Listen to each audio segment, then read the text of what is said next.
here say something that was incredibly wise.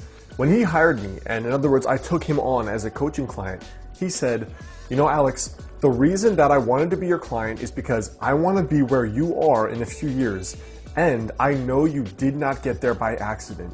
You designed your life. And I thought that was extremely wise and spot on, because the thing is, so many of us wake up when we're 20 or 30 or 40 or 50 and realize we don't even know why we got here or how we're here. And we know for sure that this is not where I wanted to be, where we wanted to be years and years ago. Now in this video, I want to share my personal process I use for not only scripting the direction of your life, but how I reinvented my own life and consciously created it from 26 until 30.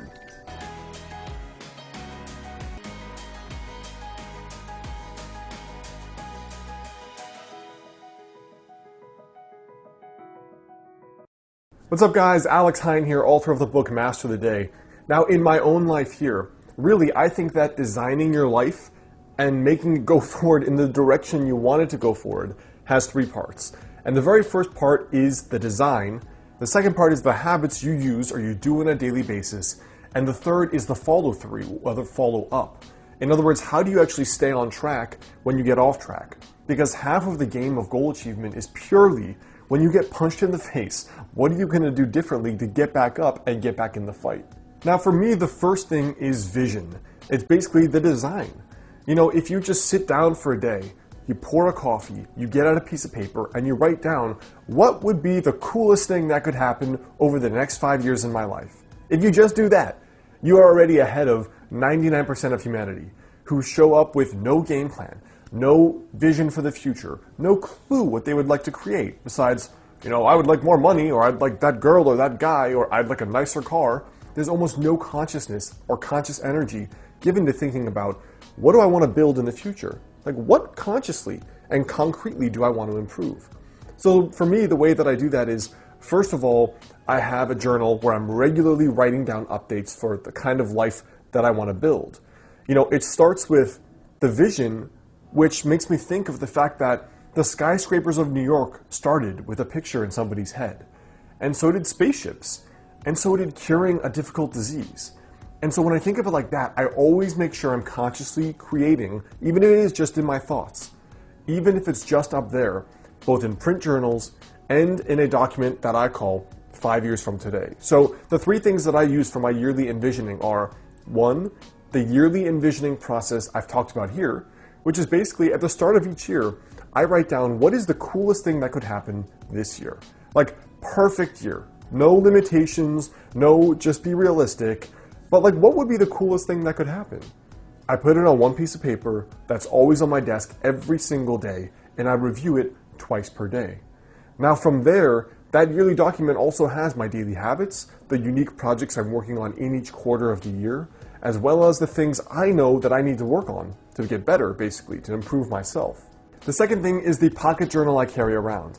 This, for me, is always to record things that may change about my thinking, ideas I get when I read or listen to podcasts, as well as little intuitive hunches that come up. So if I'm talking to a friend or I'm reading a book and I'm like, wow, that would be an awesome idea. For example, that's where all my books came from. Wouldn't it be cool too? ... I put it down in this little book. It's just a little 3x5 moleskin that I always carry around with me. And then day by day, I can flip through that and be like, you know what? These were those cool things I wanted to basically manifest and create in my own life. Let me just keep a note of them. The second way I do that is by doing a weekly journal page. Now the weekly journal page is just a strategy page, which I talked about in my recent video on journaling for success. And in that strategy page, it's basically, where are you, Alex? Where do you want to be? And are those habits you're doing every day sufficient enough to actually get you there? So the whole point of this journal page is reflection.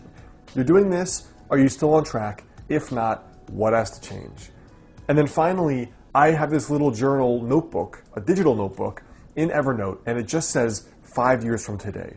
Now, I don't really stick with that idea of 5 years from today, but the point for me is, where do I want to go? In what direction? It could be as simple as moving. Like I know I'm moving to California after I'm done with my doctorate in Portland. It could be as simple as the relationship you want to be in. For example, I'm 30. I know that I want to be married by 35, so I can have that there. I know that I want to have a private practice and a traditionally published book and 3-4 vacations per year. I put all of that down where I don't know how I'm going to make it happen yet, but it will happen for sure. I haven't quite fleshed out the process. The point is that you're putting trajectories in your brain and in your subconscious. And when you check that every once in a while, you're kind of like, oh yeah, I knew I wanted to do that, but all right, let's start thinking about how I can actually do it. And almost all of those things come true for me, especially if you regularly review that. Now, the second piece here is your habits. So the daily action steps that you're going to actually do to make that a reality. Now, I've shared this philosophy many times. It makes up the bulk of my book, Master the Day. But the point is that you think about the goals you want to reach, and then you have to break them down. Forget the goal, but break it down into a daily habit. So with fitness, you forget losing 30 pounds. The habit is cook every day, go to the gym 20 minutes a day. You want to write a book, you forget having written a book, you put down the habit, write 500 words a day. You want to be in an amazing relationship in 2 years, you forget that goal, you put the habit, I'm going to go out to 4 events where I might meet like-minded people. And that's your daily habit. So you bring it back to, what do I have to do today? Now, the way I track that is a combination of ways. So not only in that yearly visioning document do I put that, I also record it in Evernote. And the reason I do that is because every Thursday, I have a 30 to 45 minute mastermind call. Now, I've had a personal mastermind for over 4 years now, every single week. And it's basically started when I started my business because that was so difficult for me. But it progressed to, like, are you happy? Are you building the life you want? Is your ladder up against the right wall, as the saying goes? Because you might climb the ladder of success and realize you climbed the wrong ladder and you're not where you want to be. So it's also about conscious goal setting and being crystal clear on the path forward, making sure you're going down the right path you want to be down. So I actually have a maximum of 3 goals per year and then 3 habits per goal. For example, the goals are often much more complex than you think. Like, let's say you've only been sleeping 5 hours a night. Well, your daily ritual may have to be, I'm going to disconnect from the computer at 11, I'm not going to have coffee after 5, and I'm not going to stress myself out with homework or with work after a certain time. It may take a few habits. Just like doing well in school or high performing at your work may also be more than one habit. It may mean I'm going to study this study strategy every day and apply that. Or I'm going to do an extra 1 hour of work per day or self-study or something else. The way that I personally do it is just 3 habits per actual goal.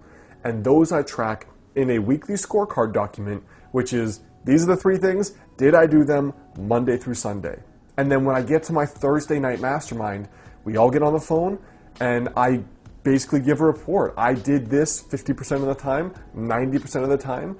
This is what didn't work. This is what I have to improve. And then the third part for me about consciously designing your life and going forward is really just 2 things. It's the follow through to make sure you actually do these things. And then number 2, it's following little intuitions about when you have to pivot. So the way I keep the follow through going is every night I do a little Master the Day journal page. The journal's not out yet, but I still have a print kind of document that I use for tracking, did I do this? Where do I have to improve myself? The Thursday mastermind, which is a 45-minute call, we use Uber Conference for free. You could do the exact same with a few of your friends or people online. My very first mastermind was totally online people I'd met that were other internet entrepreneurs. Now from there, I have the Thursday mastermind, I have the weekly strategy journal page, and I have my daily habit tracking. And besides those 3 things, all I do is carry around that little pocket moleskin journal I told you about, because then I feel like if something doesn't feel right at all, like you're off track, you don't like this job, you're dating someone and you realize something's not right, I write down the intuitions because I can't always consciously articulate the next move. Sometimes it's easy, I want to move to California. Other times it's not. Do I stay in this relationship? Is this business still what really excites me? Am I proud of all the work I've created? Those are things that may be better governed by your intuition and better understood. So I just keep a log of all the little intuitive impressions, and then I systematically explore them more, and then I take time to just go through them and see what's behind them and unpack them. So I hope that helps you guys. That's a little bit about my process for consciously scripting your life, which has been my whole shtick for a while. And that's really the thing that made the biggest difference for me going from 24 or 25, where I had done nothing impressive with my life. Very average student, hadn't done much besides traveled, to now really contributing and producing a lot.